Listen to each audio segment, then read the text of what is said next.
దైవజనుని యొక్క ఆ యొక్క ప్రార్థన జీవితము, ఆయన ప్రేమ కలిగిన మనసు, కోపము గద్దింపులు కూడా ఉన్నాయి ఆయన దగ్గర. కానీ వెంటనే ఆయన ప్రేమించే గుణము, క్షమించే గుణము.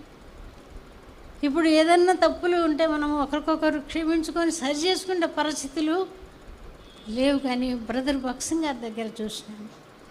ఒకటి ఆయన ఏం చేసినాడంటే, ఎంపాలన్నని ఉన్నాడు, ఆయన చనిపోయినాడు. ఇప్పుడు పిల్లలు కూడా ఎక్కడో ఉన్నారు వాళ్ళు.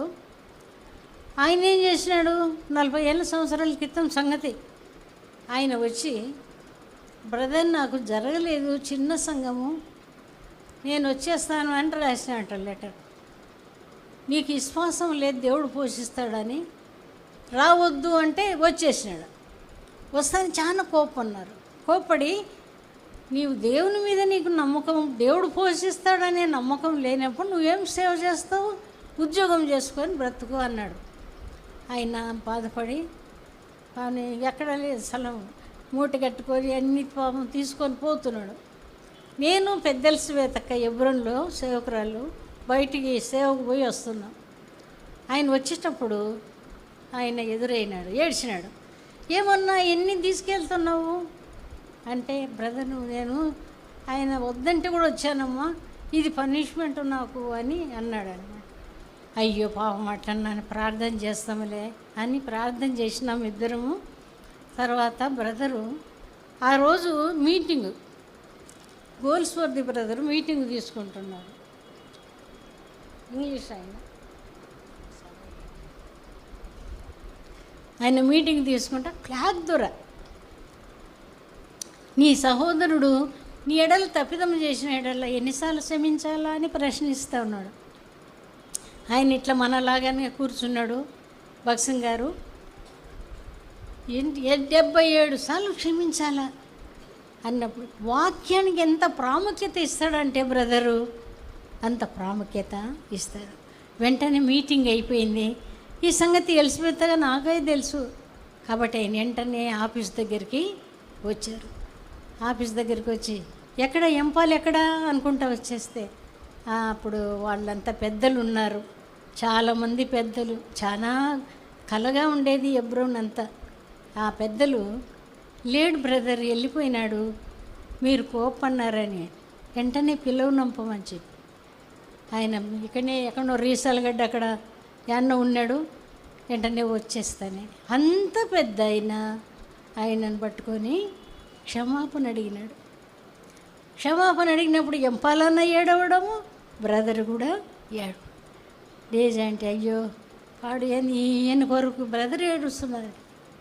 అటువంటి దినాలు దేవుడు, ఆ దినాలలో ఆయన దగ్గర అదొకటి నేర్చుకున్నాను, ప్రార్థన జీవితం. ఇంకొకటి, ఏదన్నా ఎవరన్నా మాట్లాడుతూ ఉంటే ఎదురు చెప్పరు బ్రదరు, గద్దిస్తాడు కొన్నిసార్లు. కానీ మన ఎబ్రోన్లో శీల ఉంది, వాళ్ళ తమ్ముడు గుడు అని ఉన్నాడు. ఆయన ఎబ్రోన్కు వ్యాన్ కొని డ్రైవింగ్ నేర్పినాడు. నేర్పితే ఆ బ్రదర్కు తెలియకుండా పోయి అక్కడ ఎక్కడో బయట డ్రైవింగ్ చేసి డబ్బులు సంపాదిస్తా అన్నాడు. వెంటనే బ్రదర్కు తెలిసి, నువ్వు డబ్బు మనిషివి కదా, ఎందుకు వచ్చినావు ఎబ్రోన్కు అంటే, వాళ్ళిద్దరు అన్నదమ్ములు ఆయన మీద కోప్పడి, నీదా ఇది, దేవుంది ఇది అని గట్టిగా లేచిన, నత్తు గుడ్డని వాళ్ళు హిందీ వాళ్ళు అంటేనే బ్రదర్ ఒక్క మాట కూడా అని, బ్రదర్ రూమ్ శుభ్రం చేయాలని రమ్మంటే నిశాంటి ఆ బట్టలు తీసుకొని పోతున్నాం రూమ్కు. వెంటనే తల ఉంచుకొని పైకి ఎక్కిపోతాం. కానీ వెంటనే మళ్ళీ వాళ్ళే వచ్చి పశ్చాత్తాపడి, మళ్ళీ ఏరే వాళ్ళు కూడా పెద్దలు, ఎందుకంత పెద్ద ఆయన మీద ఎన్నికి తిరిగినారని కూడా అనలేదు.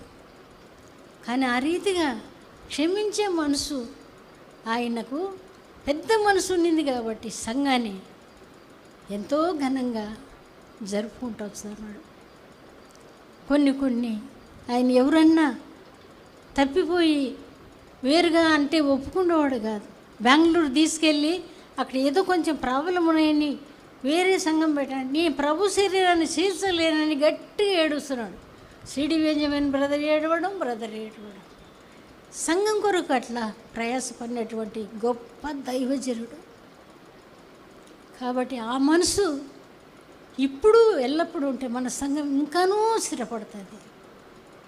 అటువంటి దైవజనుడు ఆయనతో కూడా తిరిగి అంత గొప్ప సేవకునికి దౌర్భాగ్యురాలనైన నన్ను, ఎక్కడో పల్లెటూరులో పడినటువంటి నన్ను తీసుకొచ్చి పరిచర్య చేయడానికి, తర్వాత నేను అనుకున్నాను ఇంతేనా, సేవలో కూడా ప్రోత్సహించేవాడు బ్రదరు. అందరినీ వాడుకోవడానికి ఇష్టపడేటువంటి హృదయం, క్షమించే హృదయం, ఆయనకు ప్రార్థన వీరుడు. ఇవన్నీ కూడా జరగబోయే విషయాలు జబ్బుతో ఉన్న తర్వాత. కానీ ఒక దినం బయట కూర్చొని ఉన్నాడు.